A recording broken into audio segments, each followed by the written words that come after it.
Hey everybody, welcome to the Dad Challenge Podcast. My name is Josh and this is Sam. Thank you. And today we're talking about the Saccone Jolys shutting down their YouTube. What's going on? Does Jonathan call me out or is it somebody else? I don't know. What do you think, Sam? Oh, I love him. Let's go, everybody.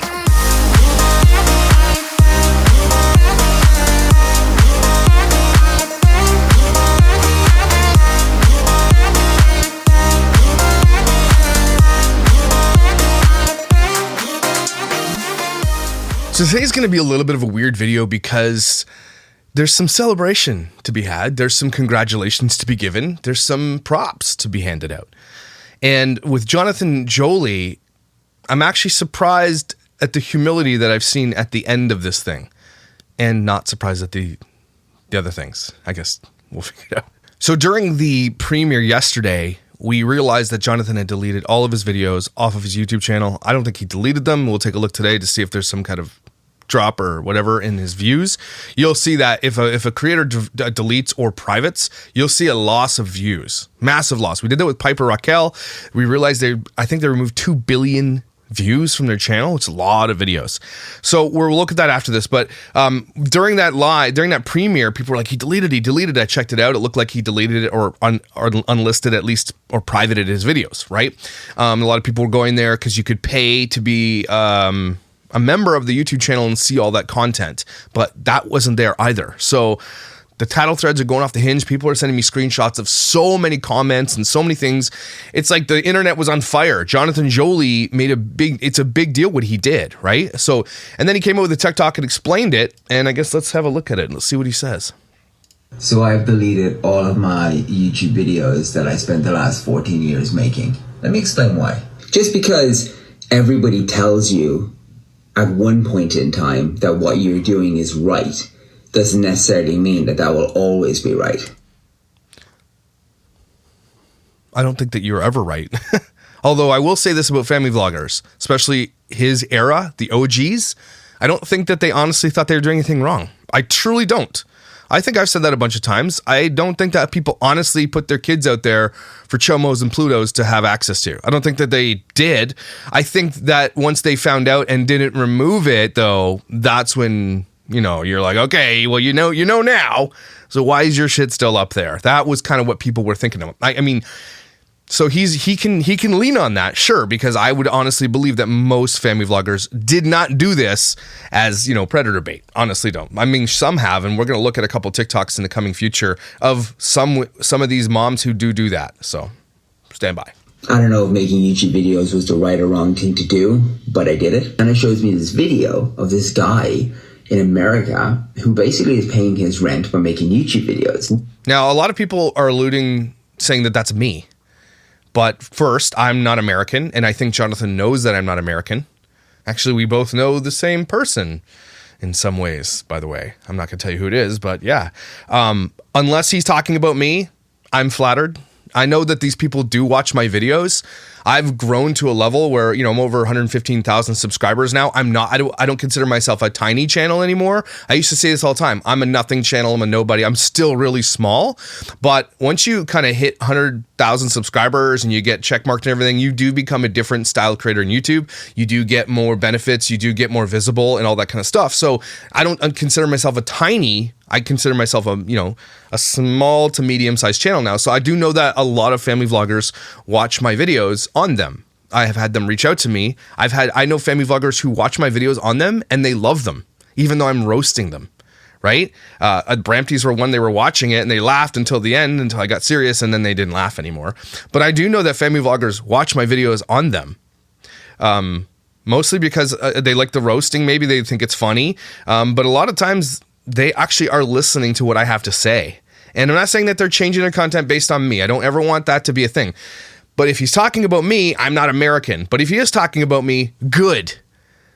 He's like, but he didn't say it to say like, I learned my lesson. I'm not trying to teach you a lesson. He says I'm paying my rent from his videos, which is like not true, but I guess they could say I'm putting my wife through school, which you could say that if you want. But that's what he's saying there. And I get that. Even if it's not me, even if it's the 10 other creators who do videos about the Jolys, right? And there's a TikToker that finds all the juiciest shit on them. And I was about to do that video. I don't know what I'm going to do now, but we'll talk about that in a second. But basically, he doesn't want to admit that he was, oh, you're right. You're probably right. I see a lot of myself in Jonathan, and I know I can understand that sometimes you don't want to be told what to do, right? I don't take criticism that well. You guys know that, but I will take criticism from those that I trust. I've learned that over the last, I say, about good 10 years of my life, that honest criticism from friends is really important. And I'm willing to change, and I'm willing to learn and shift. I was never that way. It took me a long time to get there. So I do see a lot of myself in Jonathan. I realize now that he was in a band. I was in a band. We're both male pattern baldness. We both wear skinny jeans, both similar builds. It's really weird. I can see a lot of myself in Jonathan, but at the same time, I realized that he just didn't have the gumption, the balls to see what was actually going on, because he was making a ton of money. And I've said this before too. Which of us out there making millions of dollars would have the balls to turn that off, to stop you doing that content and not make the millions? Which of us would do it? Right? It would take a very brave person to do that. So that's where I'm on that. What now? Tell me more about this. I don't like my job. I would rather do something more fun with my life. So I decided to set up a YouTube channel. It's going to be videos that I was going to make that I thought people would like. So he's saying he didn't like his job before YouTube. He didn't say he doesn't like his job now. They didn't like them. And then one day I was walking my dog on a mountain in Killiney, everyone thought it was the greatest thing I'd ever made in my life. And that was it. I started making daily vlogs. 2 years later, YouTube started paying me more money than I was making my job. And I decided I was going to take the risk. A year after that, I proposed to my girlfriend. So this flies in the face, though, of something they said before, that we just started documenting our family. This is before he was even married, everybody. So yeah, I want you to know that this starts happening before, and then kids came along, and then big dollar bills started rolling in because of the pregnancies. And we decided to film it and make a little series about us getting married. And it was cringy. A year after that, we got pregnant with our first child. At the time, nobody else was really doing what we were doing. No. I got one of my fan friends, I call them fan friends, people that are in my circle that I actually speak to. She said that she was in love with the Shaytards, and she still gets nostalgic moments and hits when she watches the Shaytards. The Shaytards were OG. Okay, they would probably set the stage for a lot of these family vloggers to do this. Now, him, Mike Stoffer, Bits of Brie, Love Megan, all those are kind of the era, I call that the OG era, where they actually were the beginnings of this. They were all making tons of money from it. Sam and Nia, a bunch of the old ones. Some of them are still around, but most of them have kind of gone to the wayside. And Jonathan is probably one of the remaining OGs from that era. And now look what's happened. YouTube does ebb and flow. People grow out of content, and then it's hard to get new people back because this isn't what's popular anymore. And I've said that before. I think people are waking up to the fact that child exploitation is wrong. Also that this stuff's kind of bad considering what you can ingest now, and the content quality has gone up on other people's channels and all that kind of stuff. So, yeah, I don't know where it's going with that, but I said words. There wasn't like family vloggers. There wasn't... Oh, that's what I was saying. Yes, there was. Influencers. There wasn't even creators. There was nothing. So we filmed it. Yes, there was. And we had another baby. And then we moved to England. And then we had another baby. And then we had another baby. It felt like we were doing... And then we got a Netflix subscription and we stopped having babies. Get Netflix! The right thing, because... Actually, don't get Netflix. That shit's falling apart. I'm going to talk about it on my Josh Barbour channel after this video, by the way. I'm doing another video on what's going on in the world. There's a lot of shit to talk about. So after this video, head over to the Josh Barbour show and watch what I have to say about what's going on in the world. It gets juicy. Everything around us kept telling us, keep going. I developed a lot of mental health problems during the time of doing YouTube because I felt this huge pressure to keep going. Mm-hmm. No matter what was going on in my life, I had to keep going. This, again, Cam and Fam did this too. They talked about this. You're not going to hear a family vlogger or an influencer today talk about this because this is a taboo subject when it comes to influencing. Okay? Because they need to put across this ideal of perfection. They have to show you that they're perfect. If there's any cracks in the outer casing of their beauty or of their perfect lives, people will become disenfranchised and they'll call them out and they'll say, you're a bullshit liar. And we know they're liars anyway, right? But he's telling the truth. If you have to create daily content under pressure to do that with family and children, there's no way that's easy. Have you ever seen kids? Okay, kids are difficult at times. Not all the time, but can be very difficult. Okay? Their kids have had to be on since birth. That cannot be easy. That's stressful. That creates rifts in relationships. And again, remember when Stacey sat the kids down and said, do you like being on camera? They're in their first, not even 1 second after she asked, no. That must have hit him pretty hard, not gonna lie, because again, they don't want to communicate this with their children because they don't want to know. If Abby Moss from the Fathering Autism channel could honestly speak, she would not want to be on videos, and we all know it. We all know it. We can all see it. They don't give a shit. The problem is the parents don't want to know. It's called plausible deniability. I didn't know. I didn't because you didn't ask. And those people who say that they ask their kids for consent, they're bullshit liars. Remember when Janelle came on the show and I asked her, has you ever, and she was in a lot of videos and in the background of a lot of Jess Fam's videos. Do you ever hear Jess Fam ever once ask her kids for consent? No, they don't. They say they do, but they don't. Maybe there's a moment in a video somewhere where they're like, this looks like a little bit embarrassing. I'm going to ask, hey, you mind if I put this in? And the kid's probably like, yes, right? Maybe. But at the same time, I don't think that they do. Because there is some shit out there on these channels. There's just no way a kid would say yes to half that shit. I'm sorry. Even kids would be like, no. Especially teenage girls. The shit that Ruby from 8 Passengers put out, Weiss Life put out, even Jess Fam with her 11-year-old daughter put out. There's just no way these girls would say yes to the stuff that's on the internet. I don't believe it. So that's what flies in the face of what Jonathan is saying here. You should have known. You probably did, but you didn't want the verbalization of it. Responsible for the agencies that we had. I was responsible for the brands that we worked with. I was responsible for my own family. I was responsible for my videos. I was responsible for all the employees that we had. So a job, like you're responsible for like every other parent on earth for what you're supposed to do to provide for your family. Okay. He's trying to make it sound like it was his heart. But don't forget, Jonathan, you made millions and millions of dollars, right? I know I'm going a little hard on him here, but man, you made millions of dollars off this. And he's like, oh, I had to manage brands. I had to manage the people that worked for us. I had personal assistants. No, I'm sorry, dude. Are you expecting us to be like, I'm sorry about your life? Are you kidding? So many people depending on me to keep making videos. And then 2020 came along and we had a pandemic. Our agency went away. Our management went away. Our staff went away. Everyone went away. There was nobody left. I wasn't responsible anymore for anyone. That's when I decided I was going to write my memoir book, which is called All My Friends Are Invisible. Please order. I kept saying when I was on the press stuff and they'd ask me and I'd say, I wouldn't do YouTube today. I wouldn't do YouTube today the same way I did YouTube when I did YouTube. Okay. And likely that means that the exploitation of children, I hope that's what that means. But I mean, that speaks volumes because it's not like you just had this epiphany at this moment, Jonathan. You've been being called out for years, probably before the pandemic. After the Stacey Dooley interview, I think that was probably the downfall of the Saccone Jolys. I've heard a lot of people in the comments section talk about when that video came out, the Saccone Jolys talked about it for weeks before it dropped and then said nothing about it when it dropped, which means they weren't very happy. That video was very eye-opening even to me. I know it's old news for a lot of people who follow the Saccone Jolys, but it wasn't old news for me. I'm still kind of catching up to this whole world. And it's very interesting to me. And I call it being a late bloomer. But I mean, a lot of you are catching up with me. And it's important to see those videos.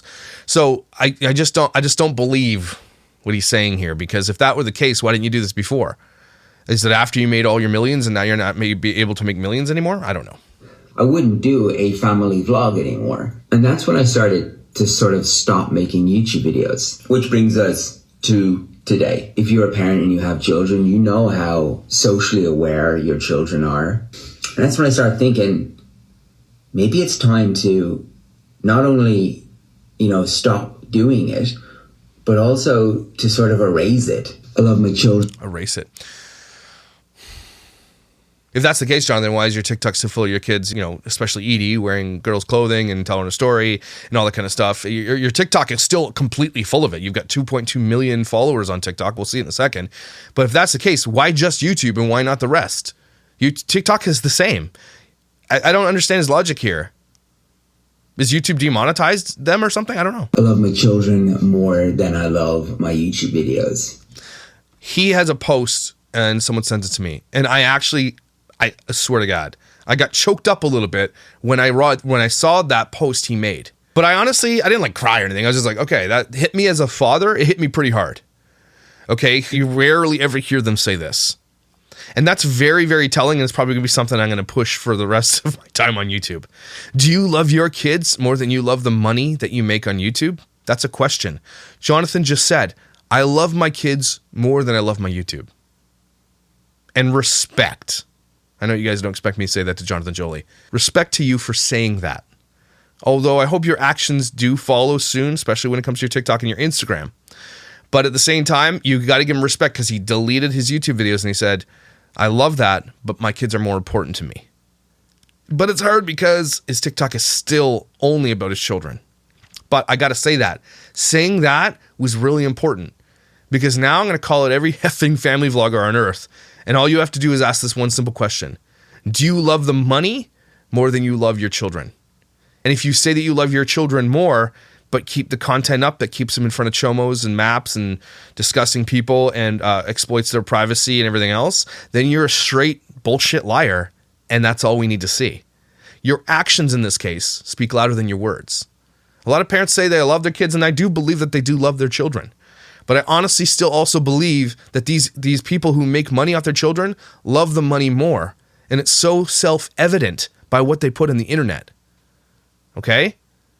When you guys find out what I found out about Farhan and the royalty family, it's going to paint a picture that is likely a lot of these family vloggers. Okay? And if you don't think that this exists where parents just use their children for money and they say that they love them, it exists completely. And we know who we're talking about. Just Fam, Maya Knight. I do believe they love their kids to a degree, but I honestly think they love the fame and money more. And it's so evident. We know that because of their continued work and what they do. I just want to give them an opportunity to curate their own life story on the internet. Well, from this point, hopefully that's what you're saying. Because, yeah, they're young. And they can curate their own story. They can tell their own story. And that's what every family vlogger should say. So that's why there should never be kids on the internet. This is a really important line he just said here. Okay, I want them to have the ability to tell their own story. Where if you look at the thousands of kids that are in family vlogs on YouTube across, those kids will never have the ability to tell their own story. Crazy Paces is a video coming up about Alex and his engagement and everything else. It's not really about Alex, but it's more about Crystal and the way that they raise their kids and that anything becomes content, but it's still about them, right? And they allow their kids to make dumb choices, okay? And get into bad situations because they don't raise them right, because they actually don't parent them properly. Okay, that's a situation where a lot of these kids have grown out of the system, especially in the Crazy Pieces, Crazy Middles. Those people don't get to tell their story the way they want to tell their story. Their story has been told and it's been monetized. Okay, Jonathan's kids are young enough now that they can reshape their story in their future. And I hope he means it, but his TikTok does not say that. So Jonathan Jolys, 2.2 million followers and non-binary dad 4, 1 trans plus 3 cis. If you separate your kids by trans and cis monikers, I don't like you. Just say 4 kids, 4 beautiful kids. But again, his TikTok, unless he changes, it's all about his kids, all about mostly his older 2 kids, one wearing dresses a lot, getting her hair done, wearing makeup, getting makeovers. It's more about Edie than it is about Jonathan. I get this type of world that we live in right now. Jonathan's TikTok is an example of what we celebrate now. Jonathan has always jumped on and been a creator to what's next, what's new, and he just jumped on it, wrote a book, he talked about non-binary. This is the new thing right now, and I'm not saying that they don't identify as this. I'm just saying it has to be in the conversation. It has to be a question that we're allowed to ask about that. So, a couple things. I want to give Jonathan Jolys props for saying, I love my kids more than I love my YouTube channel, and then following through with deleting his YouTube channel. Let's take a look at it. 1.73 million subscribers. They have 0 videos on here. The About section is still up there. Videos gone, playlists gone. Oh, I don't know if that's them making their own playlist, maybe. But it's interesting because they haven't lost any views, I don't think. 935 million views. That's a big number. I wish I would have known what it was 2 days ago. So it's always good to find out if people have deleted a lot of videos. That's one thing they're pretty accurate with. So they're still B grade. They're not demonetized, that's for sure. Okay, B grade is really good on YouTube. Okay, means you're making good money for them. They have tons of spike jumps of subscribers leaving, 10,000, 10,000, 10,000. Again, when you get up in the millions, these types of of trackers will only track in the hundreds, thousands, 10,000s. So those 10,000 spikes, it means in this space, they were losing, and it's like, okay, you hit 10,000, we're gonna mark it here. You're losing 10,000, we're gonna mark it here. That's what it is. They're not just like 10,000 one day. It's like they've lost 999,000, and the day that they hit 10,000, it spikes, it shows. Okay, so they've lost weekly averages. They lost another 10,000. They were at 1.74 million. Now they're 1.73 million. Again, don't forget that bleeding 10,000 subscribers every 10 or 15 days is huge because there's also no growth. So you're also losing and not growing, which is a big deal. So over the past 30 days, though, they've still collected 971,000 views, which is not terrible money, probably close to $8,000 to $10,000 a month. And they probably get paid in their money, which I don't know. Oh, look, they had a spike here of 1,000 subscribers on 2019. So the last growth spike they ever had was September 16th, 2019. Okay, that's a couple of years ago. That was it. And then it was downhill from there. They've lost 1, 2, 3, 4, 5, 6, 7, 8, 9, 10, 100,000. So they lost over 140,000 subscribers. Okay. Video views have gone down. Total subscribers have gone down. Video views spiked, went down, went up. That's interesting because he was obviously clearly because it was what was going on with Edie, right? That was a big spike for them. Total subscribers down. So interesting to see that. So they have not yet, I don't think, deleted videos. Likely they've, and I'm not even sure if you private videos, I think it does show up as a negative view count too. So likely they unlisted without making it available to members. So when I unlist a video, for whatever reason, like a family takes down their videos or whatever, I will unlist that and make it available for members only, not to the general public, right? So I have a bunch of members only videos that are just for members. And so it shows up for members. But if you make it unlisted and not members only, the only way you could re-find that video is if you had the original link. And who has that? I'm sure they'll get a bunch of views, but who has the original link to all their videos? Nobody, right? So very interesting with the Saccone Jolys. Let's go take a look at their Instagram. And here's what he came up with here. I do like making YouTube videos, but after my week trial, I concluded the vlogs are for me anymore. I think he meant to say are not for me anymore, which is mad because I spent 12 years doing that. But I still love the connection with people who view them. So I was thinking maybe doing a kind of podcast, topical chats with Anna, like no kids, but without all the extra work of having to make it a podcast.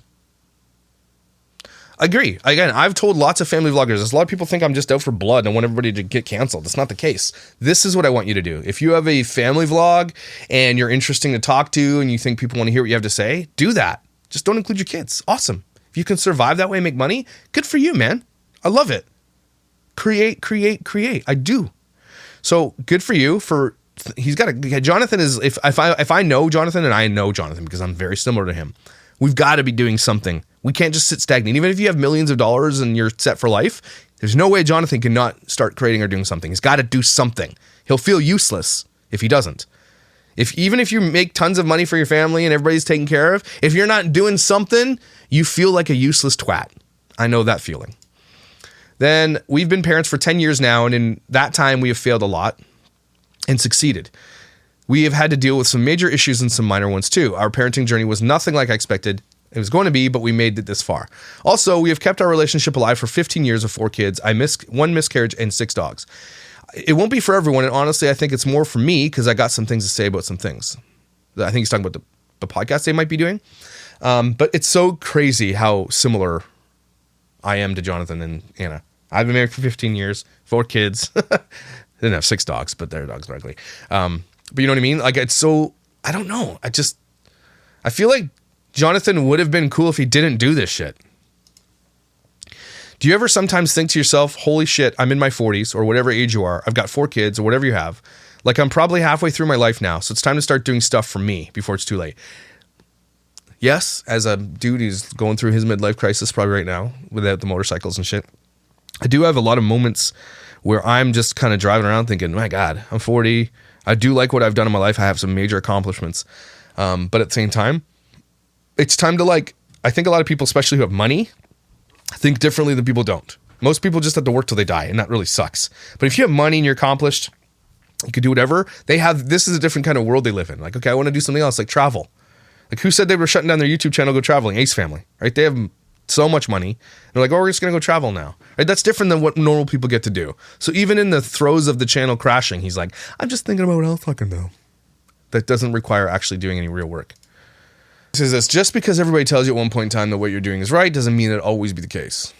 He said that in the video. I've been thinking about this for a while. I said on the book press tour that I wouldn't do YouTube today the same way I did it before. And also, my babies are not babies anymore, so I felt that time has come.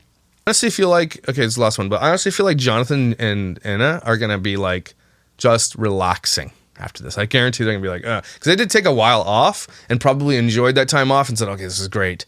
But then came back to see if they could do it and then realized, no, we can't do that. So I guarantee Anna's at least going to be more happy than she ever was before. Probably. Okay. So here you go, everybody. Jonathan's deleted his shit on YouTube only, not TikTok. So a lot of people are going to be like, hey, deleted his stuff, so you better remove all the videos about the Saccone Jolys. Look, I might still do that. If they decide they want to, you know, take their stuff off and just go with doing a podcast and getting their kids off the internet, totally cool for that. You know, good thing for him. One thing about Jonathan is that he said, yeah, we're doing it. We're taking our kids off and we're done with this. And then he deleted it. That's what I want people to do. Not be like, okay, we're done now, but we're going to keep all that content on our channel anyway. That doesn't make sense to me. So if Jonathan does delete their TikTok and takes their, you know, majority of their kids and their private stuff off the internet, I will delete every single Saccone Jolys video I've ever done. Absolutely will. I always have said I will do that, and I will do that. So you guys will let me know when he does, and I will delete my videos. Guaranteed, promise. And again, I don't think that it was me Jonathan was talking about, and if he was, okay, cool. But I also don't want to take credit. People are coming, hey, he's listening to you. No. Guys, Jonathan and Anna Saccone Jolys have had so many creators call them out in so many ways. Not just me. Okay, it's been many people. Blair, I think, what's her name? Blair. There's a girl named Blair something. She's a transgender creator on YouTube. Pretty big deal. I think she's a Republican one. Like, she's very much on the right side, but as a trans person, she called them out.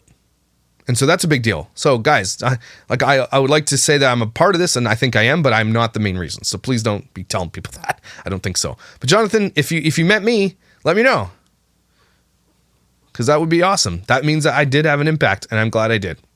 Because that's what we're trying to do here on the Dad Challenge podcast. Thank you for joining me. Take a deep breath.